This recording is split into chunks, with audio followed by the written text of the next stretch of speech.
bien dans son job. Notre première rubrique dans Smart Job, on va faire un voyage au pays du cerveau avec le management visuel. C'est un phénomène assez incroyable. On va le décrypter avec Patrick Neveu. Bonjour Patrick. Bonjour. Vous êtes directeur de Signaux, société franco-argentine, parce que vos associés, 2 associés sont argentins. Et vous avez, j'allais dire, pas inventé, mais conceptualisé, développé le management visuel. D'abord, pour ceux qui nous regardent, c'est quoi le management visuel? Parce que là, on se voit, donc on... Voilà, oui, on pourrait croire que ça serait le management avec les yeux. Mais C'est pas ça. Si on a déjà fait celle-ci. On va utiliser des méthodes visuelles, des outils visuels. L'analogie la plus simple, c'est que lorsqu'on communique, là, nous sommes à l'oral, et peut-être que pour me faire comprendre, ça serait plus sympa de vous montrer un schéma. On dit souvent qu'une image vaut bien 1000 mots. C'est très connu dans le monde de la communication et de la publicité. Un schéma vaut bien un long discours. Alors nous, on va plutôt utiliser des schémas, puis il y a des manières de les construire. Voilà. Alors historiquement, le management visuel, il faut lui donner, c'est issu des pratiques de Toyota. Ils ont tout simplement créé un environnement visuel pour aider les personnes à mieux capter l'information. Et quand on capte mieux cette information... Sous forme d'image, sous forme de tableau de bord avec des chiffres en rouge, du vert, on va beaucoup utiliser les couleurs. Et puis un peu comme quand je suis dans ma voiture, j'ai les feux rouges, feux verts, et ça va m'accélérer ma capacité d'analyse, ma prise de décision. Cette information est disponible tout le temps, il n'y a pas un agent à côté. Elle est là. Voilà. C'est un élément qui m'accompagne. Oui, pas besoin de demander ma route, il y a des panneaux d'indicateurs. Vous imaginez si à chaque fois je devais m'arrêter pour demander ma route. En fait, le problème du management aujourd'hui, c'est que nous communiquons énormément à l'oral. On fait énormément de réunions de 2 heures. Et il n'en reste pas grand-chose. Oui, parce que il y a la loi de l'oubli, nous ne pouvons pas tout retenir. Déjà, peut-être que certains ont oublié ce que je viens de dire au début. Et donc, le schéma, il est là avant qu'on parle. On va lui donner du sens. Il est fabriqué pour nous accompagner tout au long d'un projet ou la réflexion sur une stratégie. Et puis, on va le mettre à jour régulièrement, et non plus à l'oral, en disant où j'en suis aujourd'hui. Alors, c'est une méthode inspirée d'un psychologue américain, David Ausubel.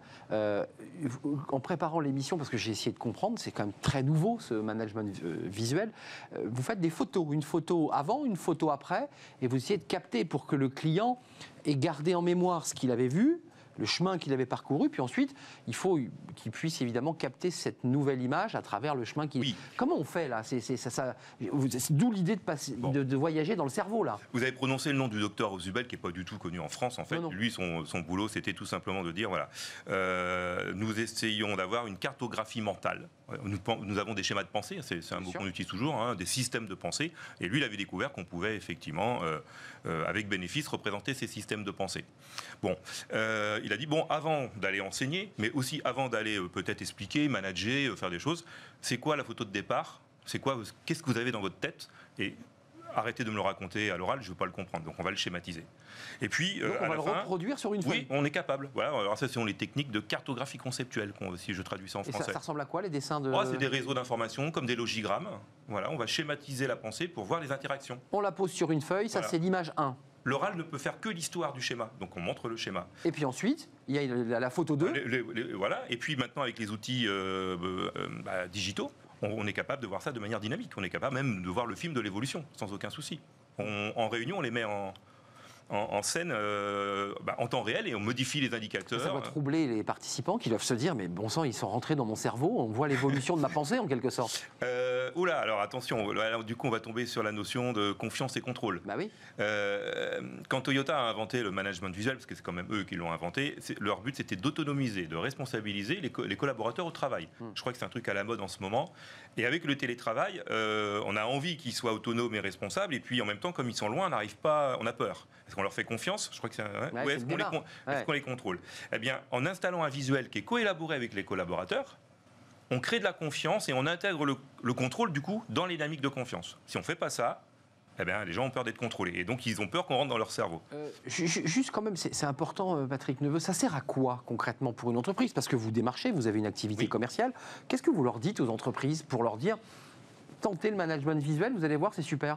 Alors, on commence toujours par le nerf de la guerre, l'argent et le temps. Donc on dit, voilà, vous allez gagner du temps. Donc nous, on a fait des études, malheureusement, qui ne sont pas reprises parce qu'on n'a pas encore assez de masse. C'est 20% de productivité qui est gagnée. On est plusieurs quand même sur le secteur à faire ce type de métier.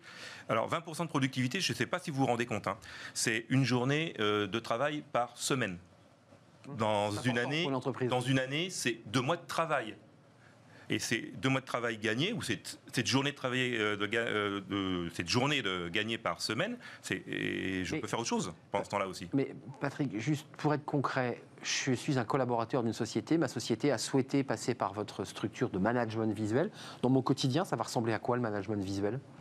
Alors, on va accompagner les personnes sous forme de formation, de coaching, et on va les former à des techniques et des outils. Alors, il y a plusieurs techniques et outils. Vous pouvez avoir des techniques de mind mapping, cartographie mentale, des techniques basées sur les méthodes de Kanban pour suivre la progression des activités dans le temps.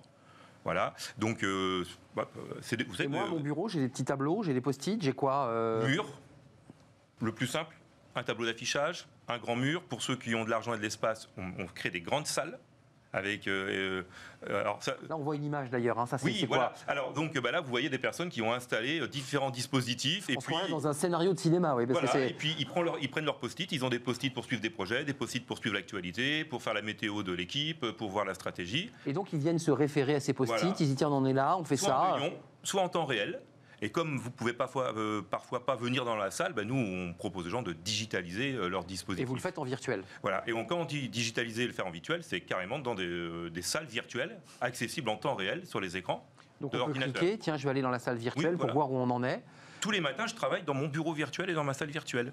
Le but n'est pas simplement d'aller partager de l'information qui est stockée dans le cloud. On la met en scène, comme on vient de la voir ici. Là, on en voit une autre ici. Alors, voilà. On l'a vu, peut-être qu'on peut la commenter, celle-ci. Là, c'est une digitalisation. Là, ça rigole pas. Là, ça, c'est quelque chose qui peut être affiché dans un bureau, par exemple. Alors, celui-là, il est digitalisé. C'est la reproduction de ce qu'on fait dans une salle pour télétravailler aujourd'hui. D'accord, ça c'est dans le cadre évidemment de ce qui va se passer, parce qu'on est évidemment dans le cadre d'un confinement annoncé, oui. Et donc de plus de télétravail, ça sera les outils dont se serviront les collaborateurs pour avancer dans leur processus. Ça se destine à qui ? À des commerciaux, à des directeurs commerciaux, à des managers, à tout le monde ? Toute personne qui a tout simplement envie de mieux communiquer, mieux collaborer avec ses collègues. Moi, tout simplement. Et puis, en fait, il n'y a pas de métier cible. Le gestionnaire de projet, c'est le grand classique, mais il y a gestionnaire de projet en marketing, en commercial, en administratif, en RH. Donc en fait, à partir du moment où vous pilotez une aventure collective, y compris même la stratégie de la société, c'est la roadmap annuelle, on va la mettre dans ce type de schéma. D'un mot, le développement, là, j'imagine qu'il est incroyable parce que c'est un peu une niche, le management virtuel. On a fait beaucoup d'émissions sur le coaching, des méthodes assez traditionnelles. Là, c'est très nouveau, c'est très détonnant ce que vous proposez. Oui, on a multiplié par 2 ou par 3 le nombre de personnes qui viennent voir nos webinars, qui s'informent, qui demandent... Qui veulent déjà comprendre. Ils veulent comprendre, mais pour l'instant, effectivement, ils veulent comprendre. Et puis, ils vous voient qu'ils ont des problèmes, des leviers. Et les leviers, ils sont aujourd'hui informatiques. Ils ne sont pas équipés. Il faut faire des investissements dans des salles, alors que les logiciels que l'on a, c'est des logiciels plutôt de restitution de la pensée. Oui. Ils ne sont pas là pour réfléchir ou co-créer sa pensée ensemble. Donc du coup, on a des obstacles informatiques et puis d'investissement dans des logiciels qui sont encore peu connus. Donc comment on fait, quoi. Donc je pense que pour nous, ça sera 2021. Là, c'est la phase de préparation mentale.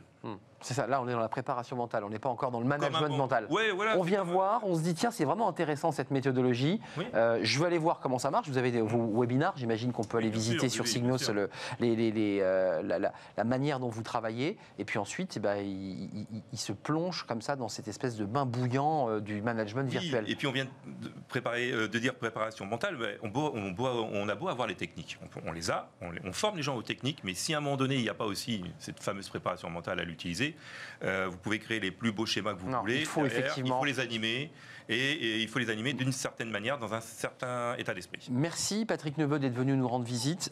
Signos, société franco-argentine, c'est important de le préciser. Oui. Vous travaillez sur la zone francophone, mais aussi sur les pays d'Amérique du Sud. C'est le management virtuel. Si ça vous intéresse, allez sur le site de Signos. Merci d'être venu sur notre plateau.